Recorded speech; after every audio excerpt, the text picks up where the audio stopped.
Aboard those aircraft took extra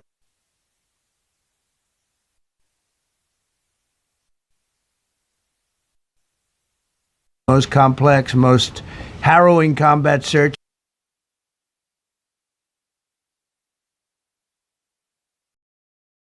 An American F-15 fighter jet went down deep inside enemy territory in Iran while participating in Operation Epic Fury, where we're doing unbelievably well, well at a level that nobody's ever seen before.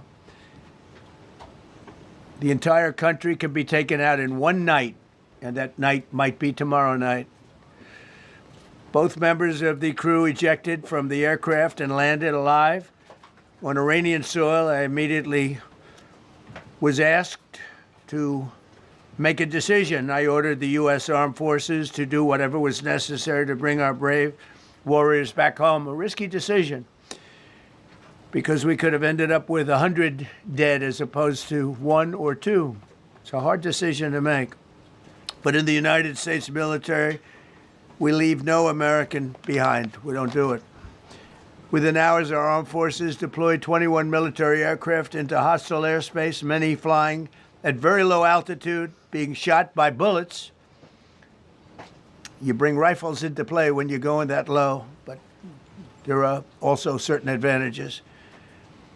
And in broad daylight over Iran for 7 hours, at times facing very, very heavy enemy fire. We have a helicopter that's got a lot of bullets in it. It's amazing. We just realized how good those weapons are. Our machines are. Nobody has the equipment that we have, and nobody has the military that we have. Not even close. We're the most powerful military anywhere in the world by far. The flight crews and warfighters aboard those aircraft took extraordinary risks to rescue their fellow service members. This first wave of search and rescue forces successfully located the pilot of the F-15, and he was extracted from enemy territory by an HH-60 Jolly Green II helicopter. Fabulous machine as our warriors faced gunfire at very close range. It's amazing that when you look at the machinery, what happened, that nobody was even injured. Meanwhile, the second crew member, a weapons system officer, highly respected colonel, had landed a significant distance away from the pilot. When you're going at those speeds, even if you go out 2 or 3 seconds later, it's miles and miles away because you're going fast. He was injured quite badly and stranded in an area teeming with terrorists from the Islamic Revolutionary Guard Corps rough group, as well as besieged militia and local authorities. Many, on top of everything else, they told the communities actually within inside of Iran, the people of Iran, they were given a tremendous incentive to find this pilot. Despite the peril, the officer followed his training and climbed into the treacherous mountain terrain and started climbing toward a higher altitude, something they were trained to do in order to evade capture. They want to always go as far away from the site of the shoot down. You want to go as far away because they all head right to that site. You want to be as far away as you can. And he was injured, and he was an amazing, amazing thing. He scaled cliff faces, bleeding rather profusely, treated his own wounds, and contacted American forces to transmit his location. They have a very sophisticated beeper-type apparatus that is on them at all times. And when they go out on these missions, they make sure they have lots of battery space, and they're in good shape. And this one worked really well, amazingly, saved his life. We immediately mobilized a massive operation to retrieve him from the mountain holdout, and he kept going higher and higher. The mountain kept getting rougher and rougher, and really very, very hard to find. The second rescue mission involved 155 aircraft, including 4 bombers, 64 fighters, 48 refueling tankers, 13 rescue aircraft, and more. We were bringing them all over, and a lot of it was subterfuge. We wanted to have them think he was in a different location because they had a vast military force out there. Thousands of people were looking. So we wanted them to look in different areas, so we were scattered all over like we were right on top of them. We had 7 different locations where they thought, and they were very confused. They said, well, wait a minute, they've got groups here, they've got groups there. It's an amazing thing. I was listening to these great people, these great generals. General Raisin Cain was amazing, and Pete Hegseth was amazing. But I listened to the whole thing. It was pretty amazing. So they had all these different sites where everybody thought he was located. We think we have him over there because they have 9 planes circling a little area that's 25 miles down the coast. So in a breathtaking show of skill and precision, lethality and force, America's military descended on the area, the real area, engaged the enemy, rescued the stranded officer, destroyed all threats, and exited Iranian territory while taking no casualties of any kind. The heroic F-15 weapons system officer had evaded capture on the ground in Iran for almost 48 hours. That's a long time when you're in tough shape and when you're bleeding. It's a long time. When we left, as you probably know, we had 2 large planes, pretty old planes that carried a lot. We needed a lot more equipment going in than coming out, obviously, because going in, we needed to be able to scale mountains, and we had a lot of equipment. But the sand was sandy, wet sand, so we thought there may be a problem taking off because of the weight of the plane, and then we also had all the men jumping back onto the planes, and they got pretty well bogged down, and we had a contingency plan, which was unbelievable, where lighter, faster aircraft came in, and they took them out. We blew up the old planes. We blew them up to smithereens because we had equipment on the planes that, frankly, we'd like to take, but I don't think it was worthwhile spending another 4 hours there taking it off. So we didn't want anybody to have, we have the best equipment anywhere in the world. We didn't want anybody examining our anti-aircraft and other equipment. So these were large planes that were old and pretty old, and we blew them up. And we had faster, lighter planes come in, and they were able to land on the sand. We needed the bigger planes because we had so much equipment that we needed. We took 3 helicopters over there, which were very strongly used and couldn't have lived without them. They did, and they performed unbelievably well. And if you'd see it, you wouldn't believe it. They came off the plane, and these guys had them. The rotors were off. They rebuilt these helicopters in less than 10 minutes. And that was one of the more amazing things. These are helicopters, small, unbelievably powerful, but small, very small, so it can get into certain areas. And they got them off the plane, and they rebuilt all 3 of them in a matter of less than 10 minutes. It's pretty amazing what the genius of these people. Who would think that? You'd think it would take 5 days to build them. And in some companies, it would take 5 days, and they wouldn't do it well. But they served us well. As Commander-in-Chief, I never forget the extraordinary risk taken by the warriors that we send into battle and the genius. I mean, think of it, having a contingency of 3 planes waiting because we think the sand is so bad that we probably won't be able to take off. And the planes really got bogged. This was not much of a runway. This was a farm, not a runway. It's a farm, but it did the trick. But to have a contingency as opposed to having to wait 2 days, can you imagine right in the middle? This was central. This was right, you would call it central casting if you were doing a movie for location.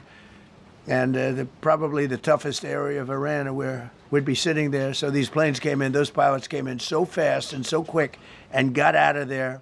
Everybody got aboard and just got 15-minute intervals. 1 load out, 1 load out, 1 load out. It happened, and we were watching, and we said, "That's amazing." It's in many ways, I was almost more impressed by the contingency that we had than the fact that if we would have had a runway or decent soil, but it was an amazing thing. But we thank God for every single one of them and the talent.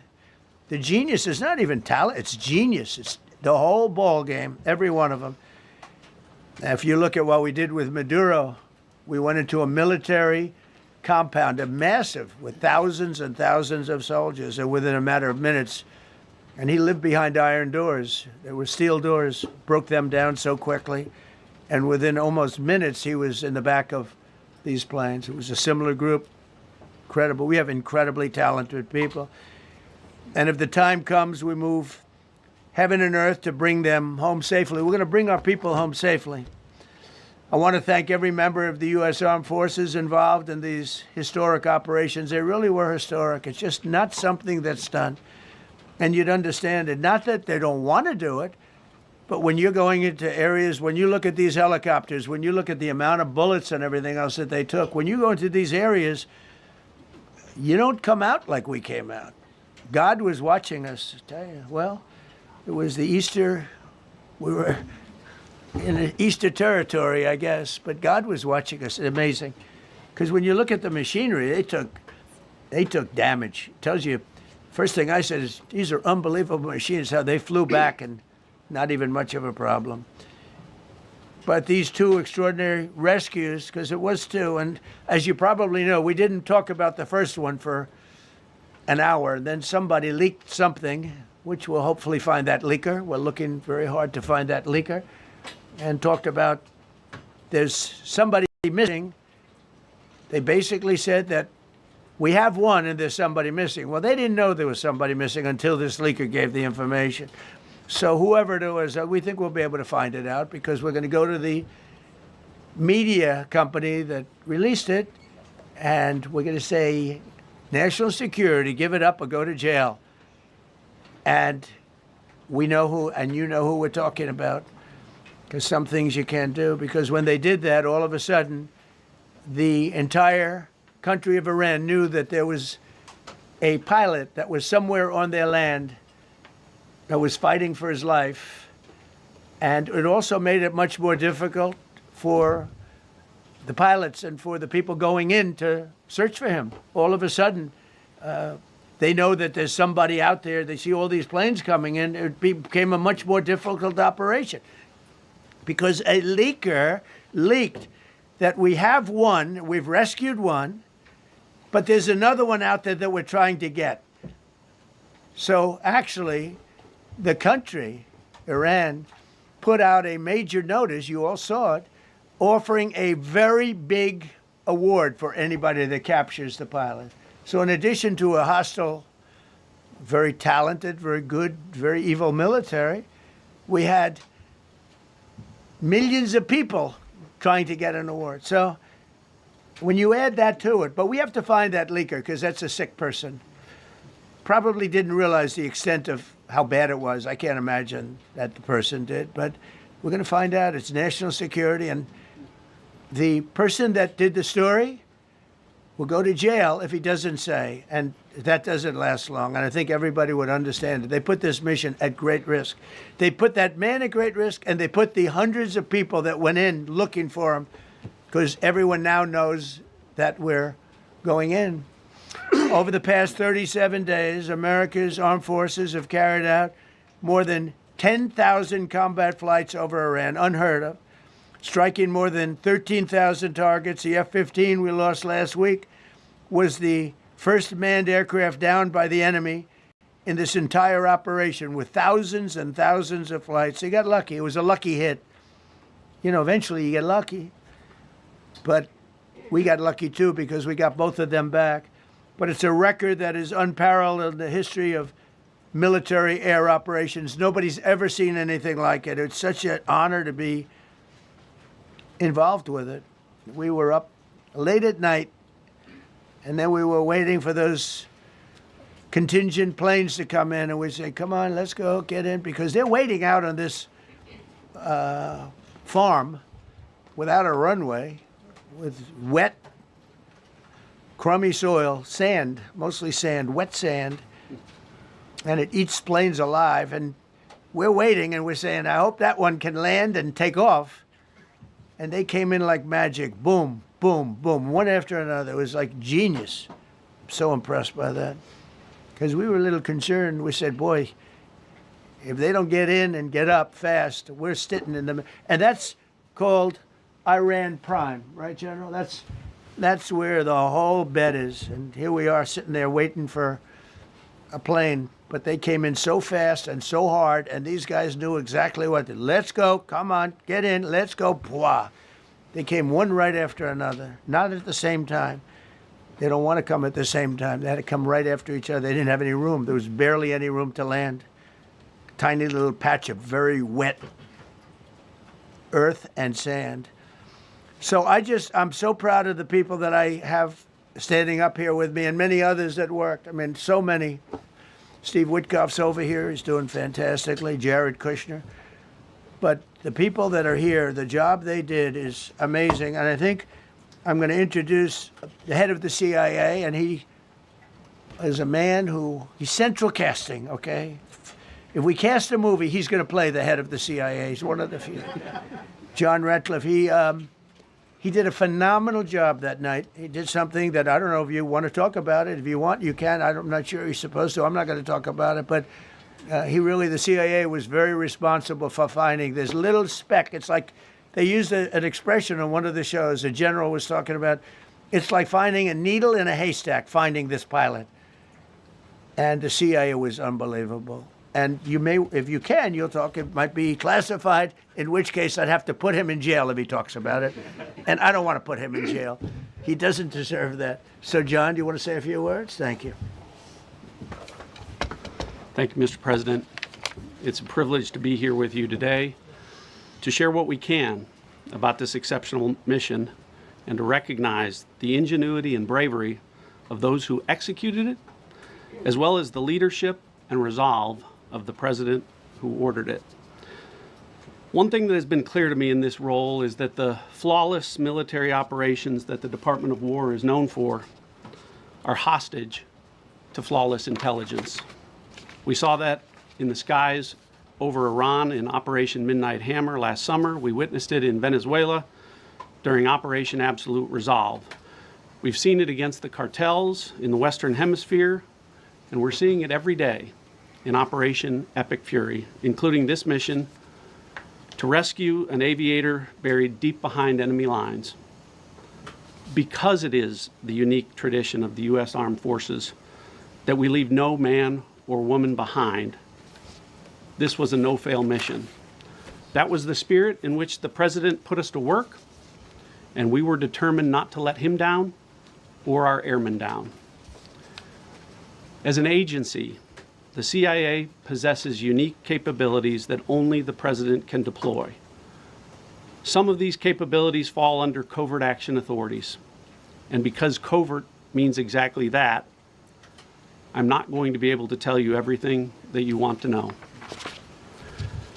At the President's direction, we deployed both human assets and exquisite technologies that no other intelligence service in the world possesses to a daunting challenge, comparable to hunting for a single grain of sand in the middle of a desert.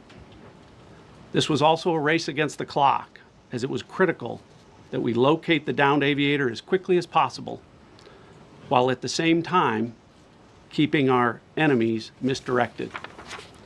For that reason, in addition to the human and technical assets deployed by the President to find our airmen, CIA executed a deception campaign hunting for our airmen. On Saturday morning, we achieved our primary objective by finding and providing confirmation that one of America's best and bravest was alive and concealed in a mountain crevice, still invisible to the enemy, but not to the CIA.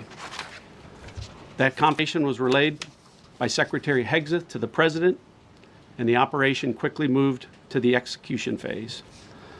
Following the successful exfiltration on Saturday night, our intelligence reflects that the Iranians were embarrassed and ultimately humiliated by the success of this audacious rescue mission.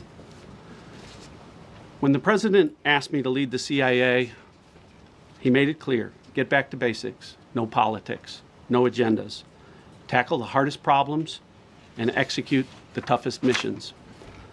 This president is about results. And now, that's what his CIA is about too. The professionals at the agency and at the Department of War deserve immense credit for their flawless execution during this daring mission. Their skill, creativity, and courage are unmatched on the battlefield wherever they step. But none of that matters, and all of that is wasted without a president with the political courage to put them into action. Mr. President, I've had the privilege of seeing you act with political courage in the best interest of the United States up close on a daily basis, and I'm grateful that this is successful to make the hardest decisions